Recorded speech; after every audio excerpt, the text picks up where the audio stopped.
The series finale of the Book of Boba Fett premieres as Death on the Nile hits theaters, numerous movie ads debut on Super Bowl Sunday, and we give our thoughts on the nominations for the 94th Academy Awards. I'm Joe Acierno. And I'm Darius Delsoin. This is Cinema Unchained. All right, now, just a little thing before we kick off the show with our thoughts on the Oscar nominations. Don't forget to like, follow, share, subscribe, and hit the bell to get all notifications, whether you're on Google Podcasts, Listen Notes, the Podcast Index, Stitcher, and more. If you want to help out the show, please just give us a 5-star review on whatever platform you can, and follow our social media pages that are listed in the description. Before we review Death on the Nile, last week, the nominations for the 94th Academy Awards were announced on ABC. Just a couple of quick little tidbits. The film by Jane Campion, The Power of the Dog, leads the pack with 12 nominations, followed closely by Dune with 10, and of course, Belfast and West Side Story also scored 7 nominations each. The Best Picture nominees, now the rules changed in that it goes from ranging between 5 and 10 to just being 10 nominees off the bat, and the Best Picture nominees for this year are Belfast, Coda, Don't Look Up, Drive My Car, Dune, King Richard, Licorice Pizza, Nightmare Alley, The Power of the Dog, and West Side Story. Now, Darius, just a quick question for you. Of all those films that I just mentioned, how many of them have you actually heard of, and how many of them have you actually seen? Don't Look Up, seen. You said Dune, seen. Belfast, I haven't seen. Licorice Pizza, I haven't seen because it didn't really intrigue me or interest me. And what were the others again? It was Nightmare Alley. I've seen that, and I wasn't too fond of that one. Neither was I, honestly. The Power of the Dog, have not seen. I tried. That's the one I tried watching a couple times, but I don't know if I was just really sleepy when I watched it, because it is a very slow film, but I do think that's intentional. So I want to give that another chance. Probably after we're done recording this podcast, because I'm pretty awake right now. I also want to check out the 2 films, Coda and Drive My Car. But I haven't seen those two either. I don't know, it's supposed to be good, according to the Academy. According. Yeah, right. So were there any big surprises or anything like that stood out to you when it came to these nominations? Honestly, Nightmare Alley. I didn't expect that. Same. Same. Considering, that we watched it and everything, I was just like, I did not expect this movie to be nominated, mainly because I thought it was okay at best. And again, this is just my personal preference, and it's I liked it, but I didn't love it. Great performances, amongst those lines. I liked sort of the theme they were going for. I was a mixed bag with that movie personally, but I'm still shocked. Let's see who wins. Mm-hmm. Yeah, it's funny with Nightmare Alley too. It got a Best Picture nomination, but it also got nominations in technical categories like cinematography, I think production and costume design as well. And I can see that. Yeah, those other 3 nominations made sense. Best Picture, exactly. That's where I'm a bit dial it down. Yeah, the only reason I could see that getting it was because it's a Guillermo del Toro film. That's it. That's all I could see. He's won before. He's been nominated a few other times. Exactly. So that's the only thing that makes sense.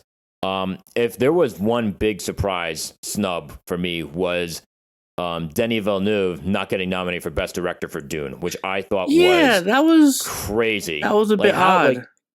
It got so many nominations in the technical categories. It was the biggest film of the year. It was so massively well done. How do you not get a nomination for directing? It just doesn't make any sense. I just thought, like I said, that made absolutely no sense to me. And the other nominees are, of course, Jane Campion for The Power of the Dog. Again, got to check that one out. Ryusuke, hope I'm saying his name right, Hamaguchi for Drive My Car. Heard that was very good. Got to check that one out. Kenneth Branagh for Belfast, very well deserved. Steven Spielberg for West Side Story, very well deserved.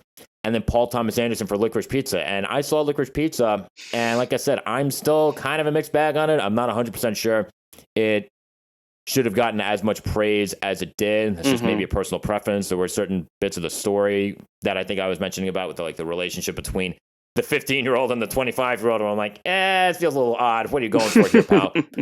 So I feel like, if anything, Anderson could have gotten switched out with Denis Villeneuve. I thought, like I said, Villeneuve, there's obviously an amount of passion that he brought to that particular film, and it really showed. There's just so many incredible scenes in that film that is just the mark of someone who's done a really good job directing. So it just made no sense that Dune got all these nominations, all these technical categories, even got a screenplay nomination, Best Picture, but no directing. Just made absolutely no sense.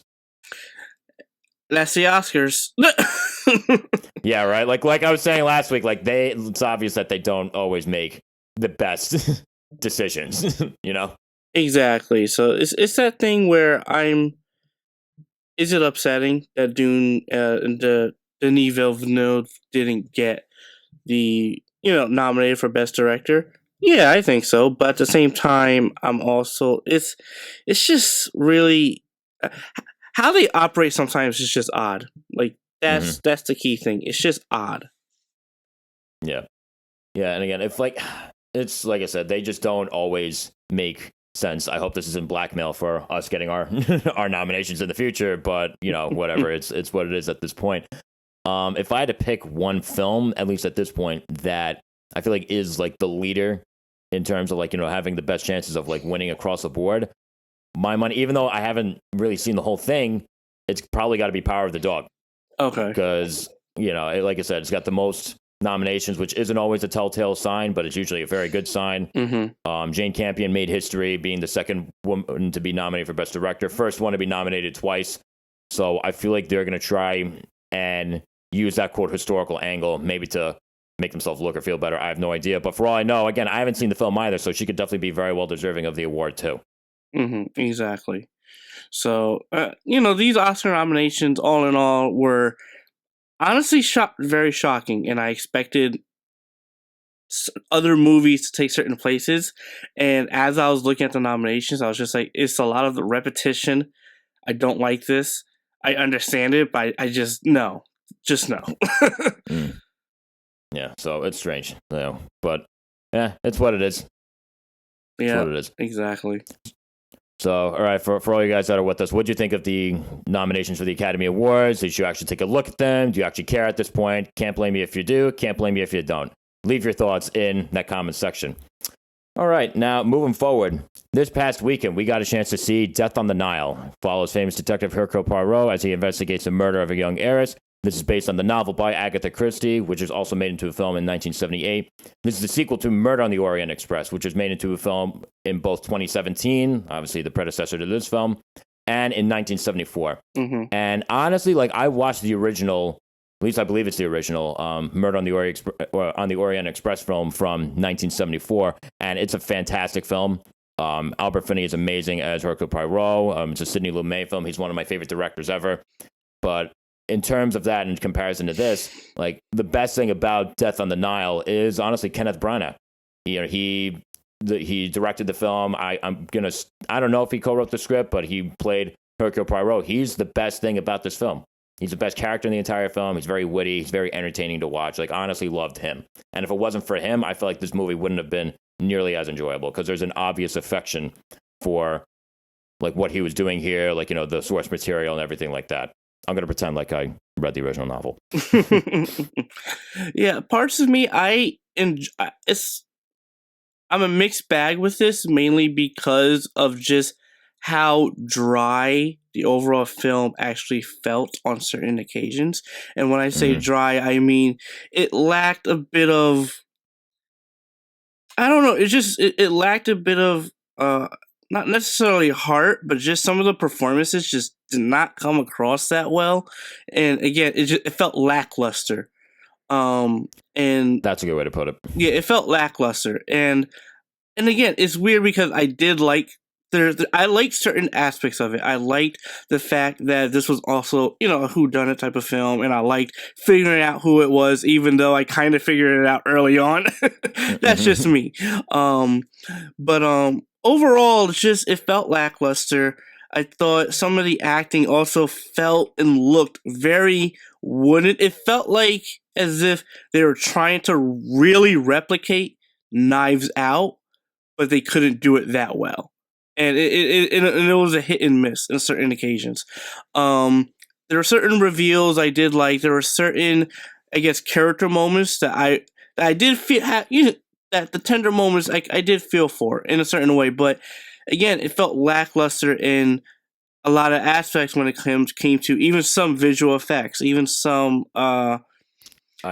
even character motivations and character depth. Like, it just wasn't really all there. The big standout for me was really, the detective, really, but everyone else, everything else just felt meh.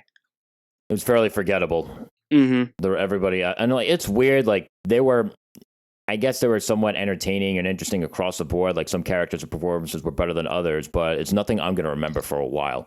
And again, this is a big cast too. You have Gal Gadot, you have Armie Hammer, Letitia Wright, Annette Bening, Sophie Okonedo, Russell Brand. Like, I was kind of surprised to see him in this film. Like, I thought I recognized him. I'm like, is that Russell Brand? Like, I literally looked up on IMDb in the middle of watching the movie. I'm like, yeah, it's Russell Brand. And even then, like, I'm going to be brutally honest, he's not really given much to do here. And as far as like what you're saying, like how the film felt like lackluster, like that, I feel like that's a really good way to put it. There's like a sort of, it's weird. Like, I don't know how much heart like the film was intended to have, but there's definitely a certain sizzle that I feel like could have been very useful here in making it stand out. And I just feel like it didn't have it.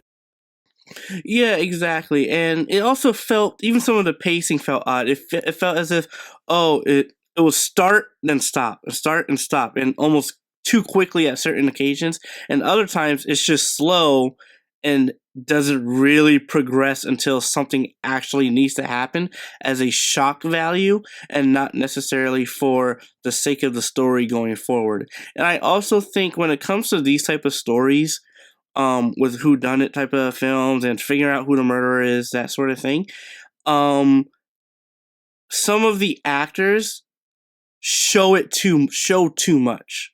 They don't really hold back necessarily. And that's one of the things I loved about Knives Out, was that everyone was so freaking good in their roles that you could barely tell who actually probably have done it. And just the demeanor they also come across. Whereas in this one, some of the acting with some of the characters felt a bit too forced, that this is this character, to the point where, to me at least, I was easily able to dissect who the murderers were, really in like the first 10 minutes, first 15 minutes. I already had a feeling, and I already knew, because it's like I already knew the angle they were going for, because they showed a bit too much, and I guess some of their body language, so I was just like, yeah, I know where this is going. Yeah. And it's weird too, like, going back to what I was saying about like the whole sizzle aspect of it all. There were certain aesthetics about the film that did look nice, like, like costumes and stuff like that. Mm-hmm. But it's weird, like, looking at the film, there's something that felt very CGI, very artificial. You know what I mean? Mm-hmm. Yeah. Yeah. So like that it was kind of distracting at certain points. Oh yeah, it was very distracting for me actually in the beginning, because it was just so obvious, and I was just like, like it took me out of the movie way too many times in the beginning that I just felt meh, like meh. Yeah, and again, like, I had a good time watching this. Don't get me wrong, but like, it definitely didn't blow me away. Mm-hmm. Yeah, and it definitely makes sense that it's a February release. So it's like we've said too that like a lot of like the movies that aren't looking so great, like they come out in the beginning of the year, unless you're Jackass Forever, which totally different story. But no, it definitely makes sense that there's a February release. For all you guys, did you actually get a chance to check out Death on the Nile? Like, what did you think if you did? Leave your thoughts in whatever comment section that you can. And now, just a reminder, don't forget to like, follow, share, subscribe, and hit the bell to get all notifications, whether you're on Spotify, iHeartRadio, Podchaser, and more. If you want to help out the show, please give us a 5-star review on whatever platform you can, and follow our social media pages that are listed in the description. All right, now, before we talk about the Book of Boba Fett, Super Bowl Sunday was last night. Obviously, during the Super Bowl, one of the big things to watch, other than the game, of course, is commercials. Usually a lot of upcoming, big movies will debut like certain ads and stuff like that. And I'm going to be honest, as far as like commercials in general during the Super Bowl, this is a very lackluster year. There are not a lot of things that I'm going to remember other than certain like snippets of movie ads. And like, were there like any big ads that like really stood out to you, Darius? Because I'm trying to like really just pick through like a lot of these commercials, and I just can't find much. I didn't watch the Super Bowl because I don't have TV. But I didn't. Yeah, I didn't really. I don't know about any ads because I'm just, like I said, I didn't really watch the Super Bowl. I don't. Gotcha. Okay. Well, there was one thing that did stick out, at least to an extent, was Doctor Strange 2. Oh, I mean, other than that, yeah, the movie trailers I would watch online, but that commercial itself, nah, not really. But the trailers, oh, yes. Yeah. Yeah, like I finally got a chance to watch the Doctor Strange 2 trailer, and I'm like, okay, like I like exactly what Marvel is trying to do with going in a lot of new different directions. I feel like they're getting more ambitious. I feel like they're trying to find ways to follow up to Endgame, right? To the Infinity Saga. And obviously these films haven't come out yet, but I feel like there is still potential here for them to do so. Oh, yes. This trailer, honestly, I was blown away by this trailer, to be honest, because I didn't expect it. And it's an odd thing because considering if you know how a Marvel trailer actually, works and everything, they don't even show a lot of the film in the first place. They really don't. They really try not to. You can tell with No Way Home that they try not to show too much. And even some of their other films, even Endgame, that was a whole, like, they just didn't get it. They're like, we're going to give you something just to hype you guys up. Whereas with this one, I got a sense of, like, what the story is about, what they were going for. And then they reveal certain things throughout the trailer that I'm just like, oh, they're going that route. Oh, they're doing this. Oh my God, that's from the comics, and I'm really excited. Wow, they're doing this. Wow, this cameo. Oh my gosh, this cameo. It's happening. So there was just a lot of good that I just saw in it that I was just blown away. Even cinematography-wise, the color palette, Scarlet Witch, and Doctor Strange, Stephen Strange going a bit back and forth with some of the ideologies of breaking rules and how you can be perceived as good and bad. And that really intrigued me considering what happened in WandaVision. So I'm sold. I'm excited to see this movie. Same here. Now, just a quick question that I have too. When it comes to Doctor Strange 2, like, are there certain episodes of What If that you think are going to be referenced here? Oh, they already were. They already were? They already were. Which episodes, without spoiling? Because, like, I know What If, you can't, like, you can watch, like, individual episodes without having to know anything else about the other episodes, right? Yeah, I would have to say, I don't remember the exact episodes, but, oh man, like the exact episode number. But, yeah, I don't want to say too much, but they've already alluded basically to Marvel's What If. And if you see the poster, they definitely confirmed a character from Marvel What If could actually be appearing. Multitude of characters. Gotcha. All right, so then, I guess I'm gonna have to catch up with the What If then, or maybe I'll just watch the What If like right before the movie comes out, and so that way it's a bit fresher in my brain. And that's just Marvel What If. That's just one part. I'm not even talking about the other cameos I heard and voices I heard that are from a different, something else. Gotcha. Now, another thing too, like, this does look good. It comes out May 6th. I'm definitely going to be seeing that, like, sooner rather than later. Another thing that stood out too, in terms of, like, trailers from, like, the Super Bowl and everything, Jurassic World Dominion. Now, I'm kind of mixed on this film so far, because I feel like there's, like, a certain nostalgia here that they're trying to go for, that I'm not sure exactly how much it'll actually fit into, like, what else they're trying to do with the story. And it's weird, like, as dumb as the story seems to be, like, oh, like, humans and dinosaurs, like, attempting to coexist together, or whatever it is that they're trying to do, or trying to go with this. Like, I've always wondered what would happen if that happened on, like, a bigger scale, like, because, like, I know that happens to an extent in the Lost World Jurassic Park, but that's really only towards the end of the film. It's just, like, one or, like, two dinosaurs that just get released into San Diego accidentally. But, like, I always wondered what would happen if, like, they tried the whole, like, oh, can humans and dinosaurs, like, coexist or some shit like that. But I don't know exactly how this is going to go, like, from a film perspective, because, again, the Jurassic World films have been kind of a mixed bag in certain ways. Yeah, I feel the same way as I have felt with the other Jurassic World movies, where I do not like it. I still don't care. I am not interested. Am I still going to see it? Yes. Unfortunately, yes. Because it's Jurassic Park, it's Jurassic World. It's, so the Dominion, I'm just, as I'm watching the trailer, I was just like, I'm done. I'm done with this franchise. But at the same time, I know I still want to actually see it. But again, like you said, it's like they're just adding more stupidity to it as well, to the point where it's like, why is this a thing in a movie?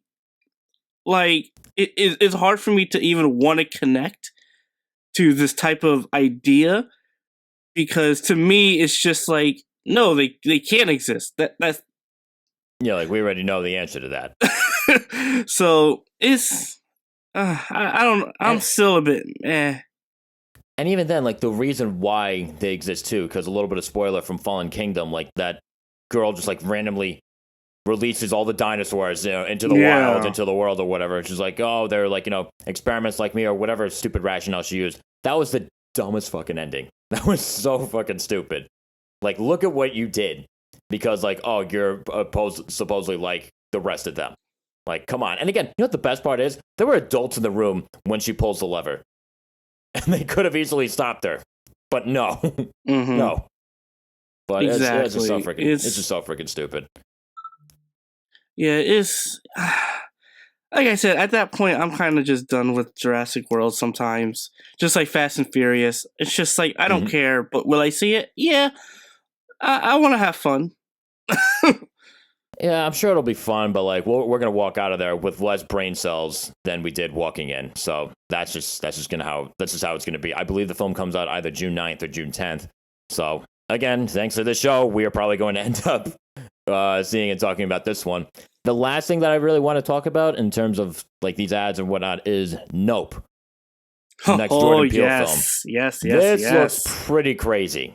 I'm actually really looking forward to this one. This will probably be, in my opinion, the biggest film that he'll do yet.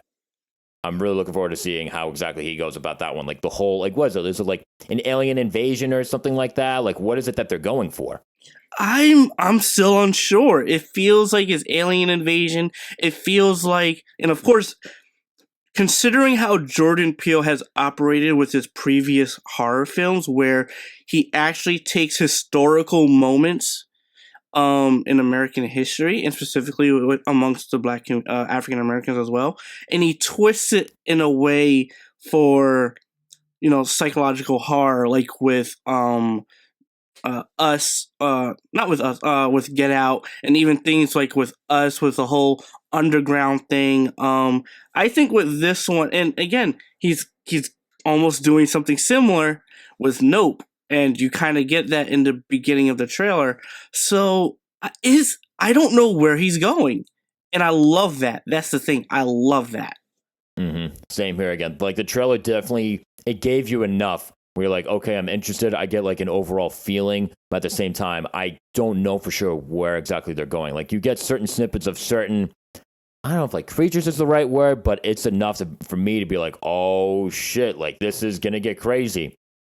But at the same time, it doesn't feel like something that's been done a million times over before. Exactly. So I'm already excited for this. I can't wait for those tickets to get on sale. My dad and I are going to see this day one. Same here. I'm going to see this sooner rather than later. I'm really, really looking forward to this. I can't wait to see exactly like what he does with this. Oh, yes. Like I've loved all of Jordan Peele's movies so far. So, and I have a feeling I'm going to love this one as well. Same here. Now, this one, if I'm not mistaken, is set to come out on July 22nd of this year. So, again, nice, big summer movie that I think a lot of people are going to be talking about, especially due to the fact that alone is Jordan Peele. Like, no matter what he does, like, people are always talking about it. This is going to be no different. Mm-hmm. Exactly. So, I'm excited.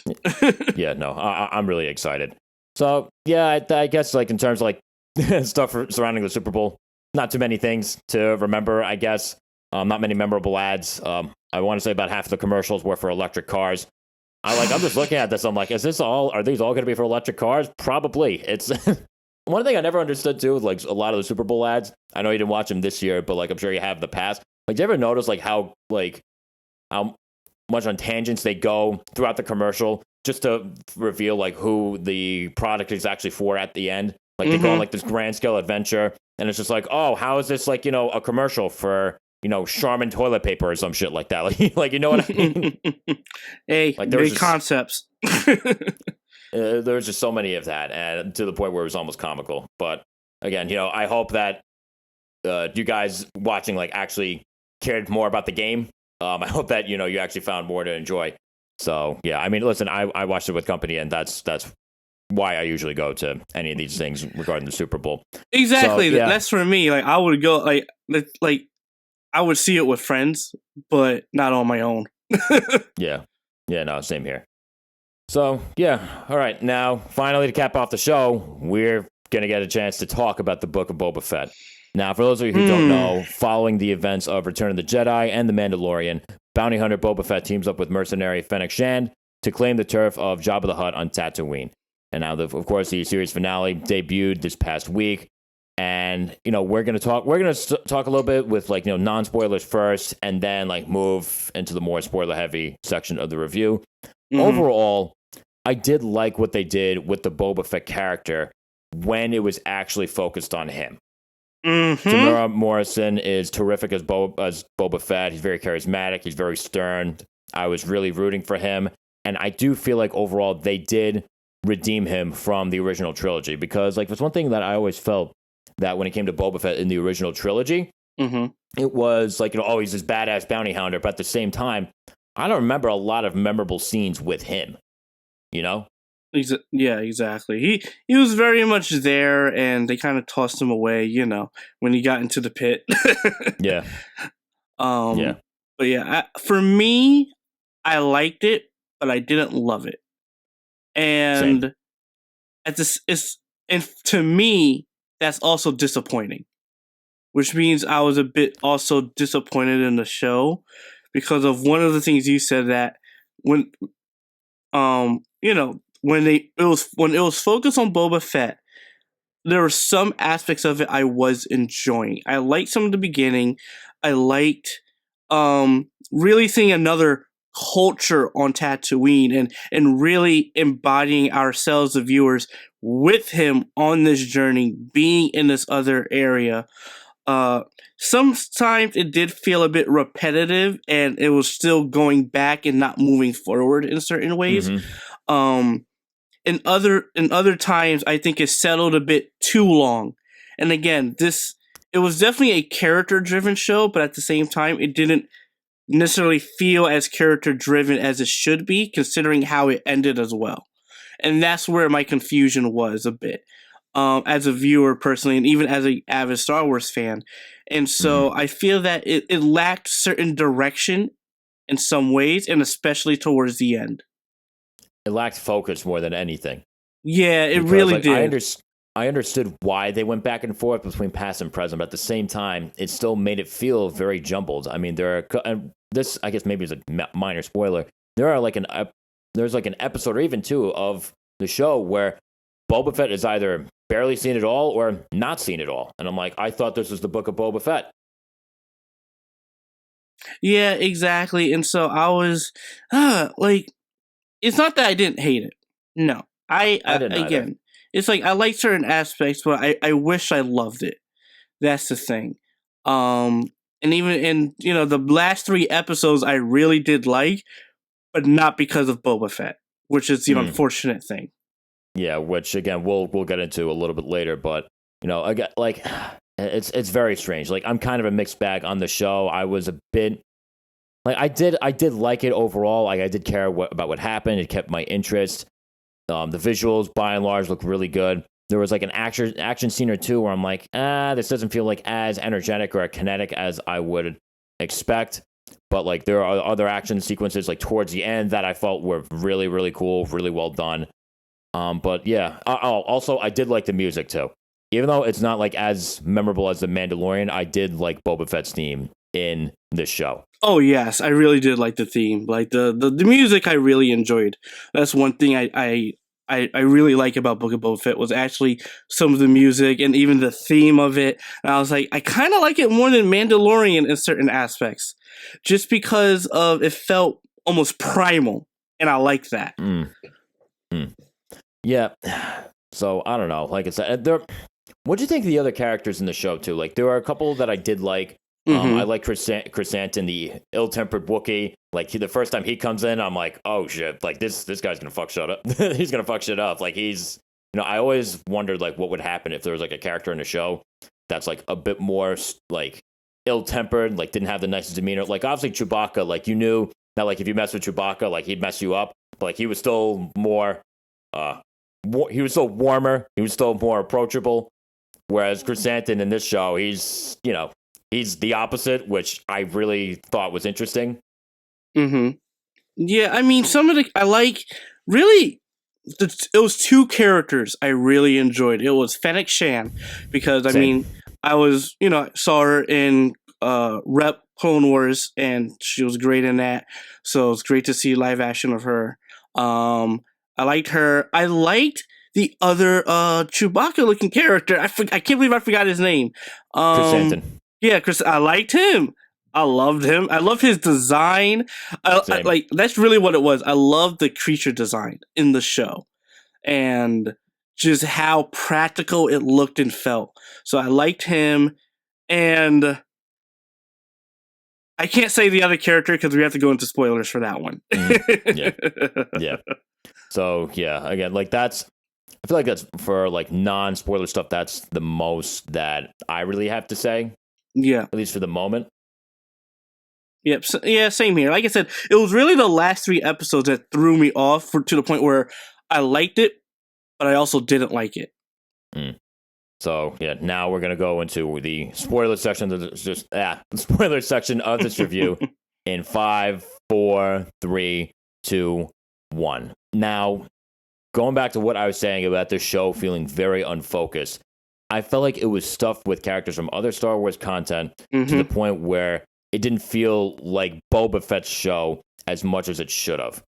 Like a lot of it felt like fan service to the point where it kind of took away the purpose from the purpose of the show. Like Spider-Man No Way Home, for example, like that's fan service done really, really well. And it didn't really, it was like nostalgia baiting or anything like that. This show kind of did.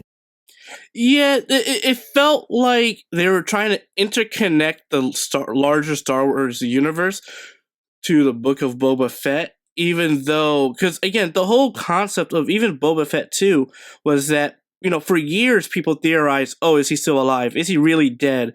He could get out of that. And then Book of Boba Fett happens, and it's like, oh, he is alive, I was like, okay, within this life span, from then to now, what did he do? And I think interconnecting it felt too interconnected to the larger Star Wars universe. I liked it because it was interconnected, and that's how the MCU does it. But at the same time, over time, even with the MCU, I'm just like, just focus on this one person's story. Don't try to jumble a bit too much. Whereas, I love seeing, Grogu again. I like seeing the Mandalorian again. Like, I like it, but at the same time, it just felt like, oh, now we're gonna pick up with Mandalorian season 3. Oh, this is what Ahsoka's been doing. We're gonna pick up with her and her show. Where I'm just like, focus on Boba Fett. This is the character people have been really wanting to see. Yeah, and it's so strange because, like I said, it felt to the point where it barely felt like his show. There's too much. Like, I don't understand how you have an entire episode of the Book of Boba Fett where you don't see Boba Fett at all. It just doesn't make any sense. And I felt like, to a certain extent, this felt like Mandalorian Season 3. It did. It really felt like this is starting up Mandalorian Season 3 and not finishing Book of Boba Fett. And I feel that the last episode tried to do it. And this is where I'm going to go into my other favorite character. And this is Cad Bane, which... he is just as maniacal and sadistic in Clone Wars as he is in here, and I love it. Oh wait, that's what's his face? That's the guy who worked for the Syndicate, right? Yes, with the hat. Yeah, the cowboy looking guy. Cad Bane, absolutely love that character, and it's the same voice actor, which he was cool. I'm even more happy about. He was amazing. Oh my, seeing him in live action was just like, ooh, that was so cool.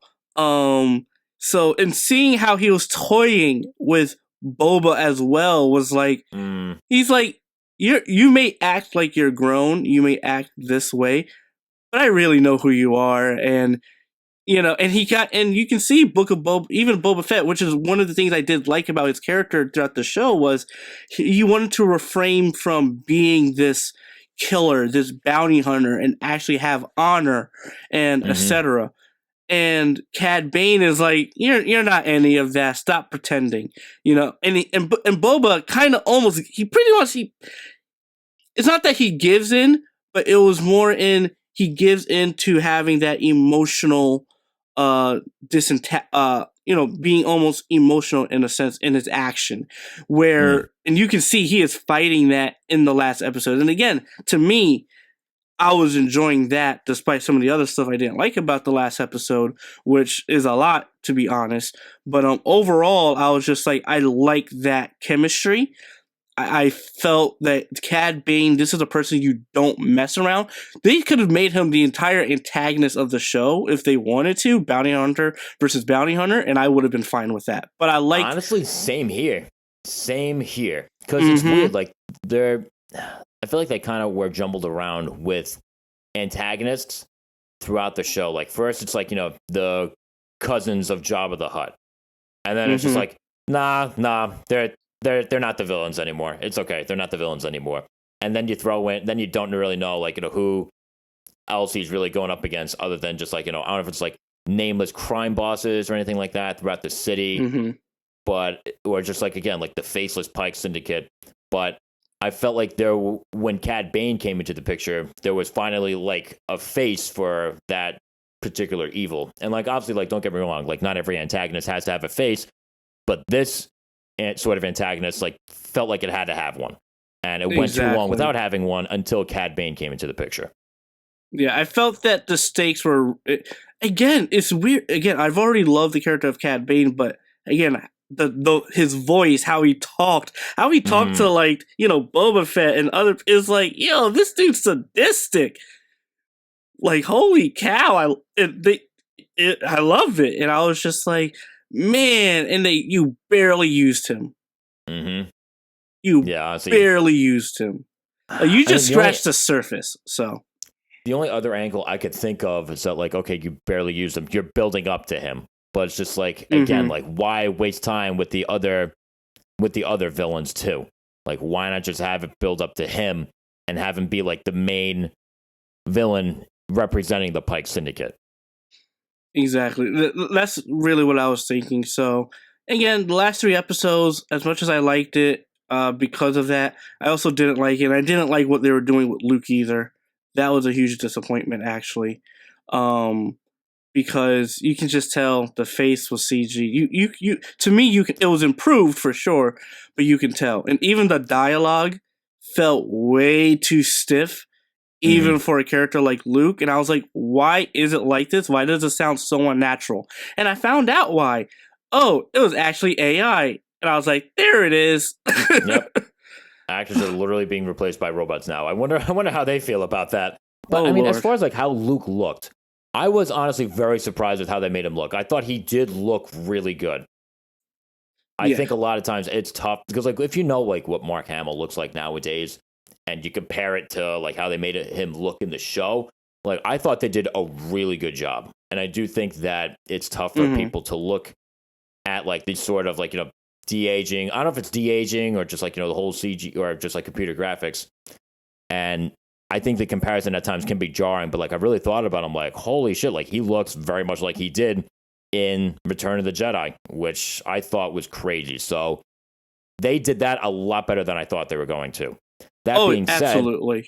I do feel like they spent a little too much time with him too. Again, I get it, it's Luke Skywalker, but going back to what I was saying before about the whole nostalgia baiting thing, that's what I felt like they were doing with him too.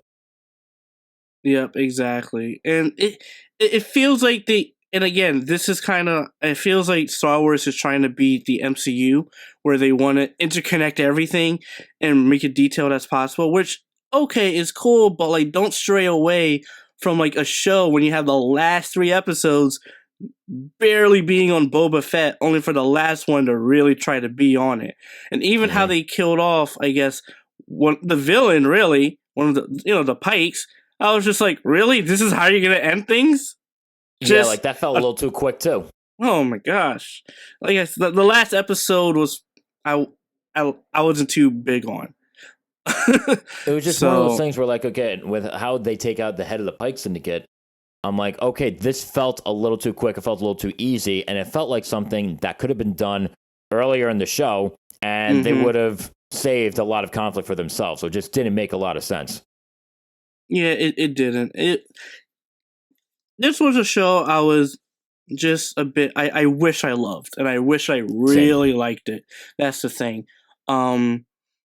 And again, it just felt like they're building up to something. I kind of already expect what they're building up to, which is but I rather want to wait and see if I'm right in that theory, because it's just a theory, even though I think certain things that are happening within another show kind of shows that they are.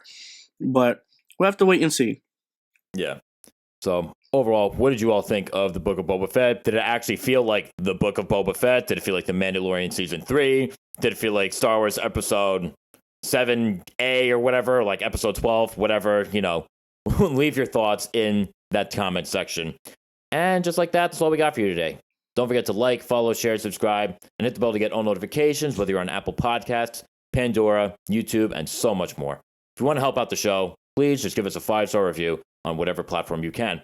And join us next week for our series review of Peacemaker. We'll see you then. Adios.